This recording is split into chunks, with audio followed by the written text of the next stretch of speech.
I love to share all this. And today, special thanks to this Vishwagrupa group and Sahaya, because this is my dream.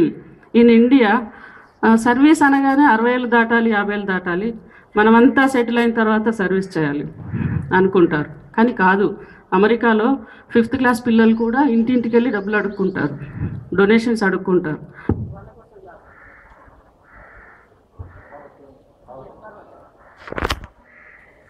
కోసం ఈ పిల్లలంతా జమ చేసిన డబ్బు ఆ స్కూల్కి ఇస్తారు.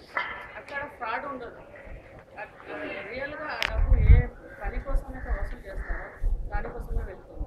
అలా ఇక్కడ కూడా హెల్పింగ్ అనేది డెఫినెట్గా పక్కన ఉన్నవాడు కింద పడితే నవ్వటం కాకుండా వదిలేసి వెళ్ళటం కాబట్టి వాళ్ళకి ఓ చెయ్యి అందించి వాళ్ళు మరీ చక్కగా నిలబడేంత వరకు మనం నిలబడాలి అనేది ఈ సహాయ చేస్తున్నటువంటి పని, which is really great.